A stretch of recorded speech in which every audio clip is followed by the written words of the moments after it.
Good evening, you're watching AWANI Tonight with me, Faye Kwan. Hamas leader Ismail Haniyeh has been killed in an airstrike in Iran's capital, Tehran. His funeral will take place in Tehran before his body is transferred to Doha in Qatar for burial tomorrow afternoon. In a statement from Hamas, Haniyeh died in an airstrike while in the capital to attend the inauguration of Iran's new president. The airstrike reportedly hit a special residence for military veterans in northern Tehran at around 2 a.m. local time. Hamas blamed Israel for the attack, but the latter has yet to respond to the incident. Haniyeh's death comes hours after Israel said it killed a senior Hezbollah commander in a strike in the Lebanese capital of Beirut. In April, 3 of Haniyeh's sons and 4 of his grandchildren were killed when an Israeli airstrike struck the car they were driving.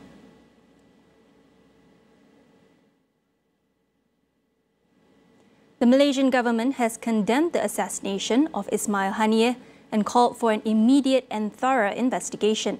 The Foreign Affairs Ministry, in a statement, also urges all parties to exercise restraint while facts surrounding the assassination are being established. Meanwhile, the Prime Minister's office is also demanding an apology and explanation from Meta platforms for removing posts on Instagram related to Datuk Seri Anwar Ibrahim's meeting with Hamas leaders in Doha, Qatar in May.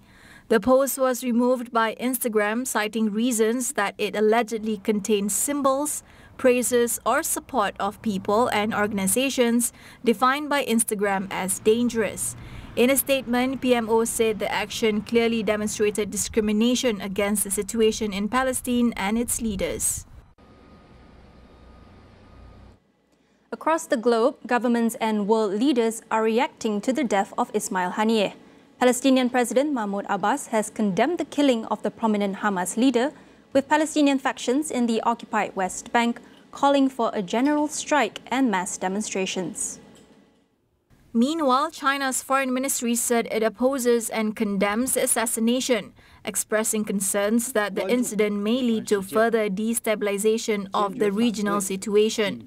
Russian foreign ministry shared the same sentiment, urging all parties to refrain from steps that could tip the Middle East into a major war. Yemen's Iran-backed Houthi group called Haniyeh's killing as a heinous terrorist crime and a violation of laws and ideals. Meanwhile, Qatar's foreign ministry in a statement strongly condemns the assassination of Haniyeh and considers it a major violation of international and humanitarian laws. Turkish foreign ministry offers its condolences to the Palestinian people and warns of Israel's action to spread the war in Gaza, urging the international community to take action to stop Israel. Selangor has become a high-income state as of July 2nd, according to the World Bank. The state reached a gross national income of $14,291, surpassing the high-income threshold of $14,005. 4 other states and territories, Kuala Lumpur, Penang, Sarawak and Labuan, also met the threshold, with Kuala Lumpur having the highest gross national income per capita at nearly $30,000. World Bank lead economist Apurva Sanghi predicted Malaysia to reach high-income status by 2030. This is provided certain economic conditions are met, including a stable exchange rate of 4.7 ringgit to $1, a 4% growth rate, and 2% inflation. The World Bank categorizes countries into 4 income groups based on their GNI per capita. Malaysia remains in the upper middle income bracket, but is on track to join the high income group. The Inland Revenue Board, or LHDN, has launched its free invoicing portal called EInvoicing today. The website will allow all taxpayers to register and perform their e-invoicing activities ahead of the first phase of e-invoicing implementation on August 1st. LHDN will provide 2 mechanisms for sending e-invoices via the MyInvoice portal and the application programming interface for the convenience of users. MyInvoice aims to help simplify the e-invoicing process, making it easier for businesses to manage transactions and comply with regulatory requirements. LHDN expects the move to strengthen the country's taxation system, increase transparency, and provide more accurate assessments of compliance risks. It added that the e-invoicing would be implemented in stages, with the first phase involving 5,000 companies with recorded annual revenue or sales exceeding 100 million ringgit. The second phase will begin on January 1st, 2025, involving companies with annual revenue or sales between 25 million ringgit and 100 million ringgit. We'll be back with more after the break.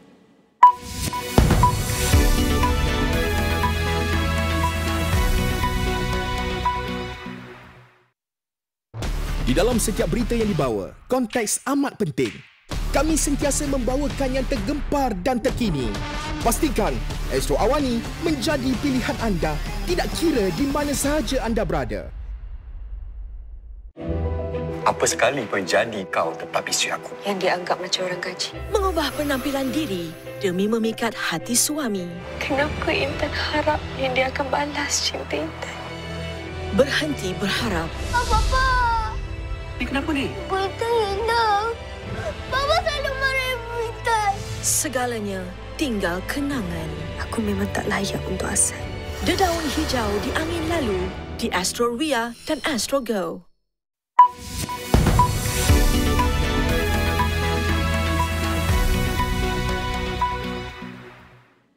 Welcome back. In contrast to the traditional approach of take, make and dispose, a circular economy aims to minimize waste and promotes the use of resources efficiently. Sharing more about the benefits of the model and how we can move towards full adoption is Dr. Pravina Nair Sivasangkaran from Taylor's University. As opposed to linear economy, circular economy does not take the take, make, dispose approach.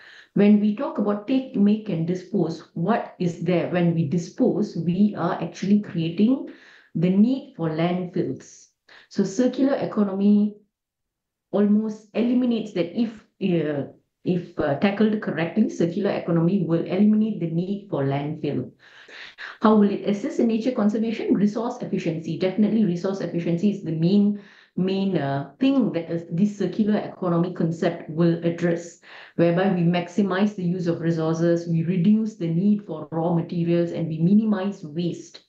Another one more point would be waste reduction, which is as opposed to the linear economy. Circular economy converts waste into resources, decreasing environmental pollution. And in terms of nature conservation, we have also biodiversity preservation, whereby it encourages practices like agroforestry, promoting diverse ecosystem. And the benefits of circular economy includes economic benefits, whereby it generates economic value by creating new business opportunities and jobs. Sustainable production, we ensure sustainable and responsible resource management. And finally, the benefits would be energy efficiency. We utilize waste to energy processes. We reduce reliance on external energy sources. Dr. Pravina highlights the importance of increasing awareness on the issue and also reviewing policies and regulations that can support more sustainable solutions. Awareness is definitely important, and together with that, to support that awareness would be governance, policy regulations.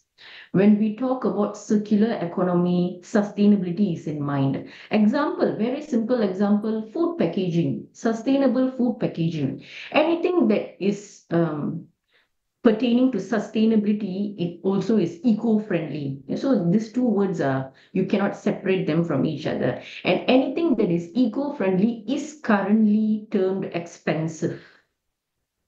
It is expensive. It's not cost-effective. Why would people still go for single-use plastic instead of a biodegradable one? The cost. So this is something that I believe the government can intervene to address this issue. Why people are not buying eco stuff is simply because it's expensive. So this is maybe one of the reasons. There are many other ways, of course, in community awareness, so on and so forth. But mainly this would be the issue. Why aren't people adopting this? Because of the cost. The death toll from the massive landslides that hit the southern Indian state of Kerala has now reached 166, with officials saying 225 people are still missing. Rescue operations, which were paused late last night due to heavy rainfall, resumed this morning. More than 3,000 people have been rescued so far and moved to 45 relief camps. On Tuesday evening, Air Force helicopters conducted search and rescue operations to evacuate people stranded on Mundakai, the worst affected area, which was cut off by a river because of the disaster. The Indian Army said it has begun the process to construct an alternate bridge after the main bridge linking Mundakai to the nearest town of Churomala collapsed. The landslides occurred around 2 a.m. on Tuesday in an area surrounded by tea and cardamom estates. Authorities said the region was not known to be prone to landslides and sleeping villagers were caught off guard, resulting in a high number of casualties. This is the worst disaster to hit Kerala since the 2018 floods, which claimed over 400 lives. The Indian flag is flying at a half-mast at government buildings in the state as it observed 2 days of official mourning. Fresh protests have broken out in the Venezuelan capital of Caracas after this disputed result of the country's presidential election. Thousands gathered in the city centre to show their opposition to President Nicolas Maduro's claim of victory. Opposition groups dispute the official results, which state that Maduro won the election with 51% of the vote, compared to 44% of retired diplomat Edmundo González. Independent polls had previously forecasted a decisive win for González. Calls are growing internationally for the Maduro-aligned National Electoral Council to release a detailed vote breakdown to substantiate its result. Security forces have responded with tear gas and rubber bullets against protesters. At least 12 people have died and dozens more injured in the ongoing unrest. Over 700 people have been arrested. At 61 years old, Maduro has been in power since 2013. Under his leadership, Venezuela's GDP has plummeted by 80%, prompting over 7 million of the country's 30 million citizens to emigrate. He is also accused of imprisoning critics and persecuting the opposition in an increasingly authoritarian regime. Australian children with deadly peanut allergies will be offered life-saving treatment in a nationwide program touted as a world first. Officials announced the initiative today, adding that eligible babies will receive daily doses of peanut powder for 2 years to build up their tolerance. Over time, the infants will be given increasing doses in the hope of reducing their sensitivity to peanuts under the supervision of doctors at 10 pediatric hospitals nationwide. At the end of the 2 years, a food allergy test will determine if the treatment has led to a remission. Government data shows that peanut allergies affect 3% of Australian children by the time they are 12 months old.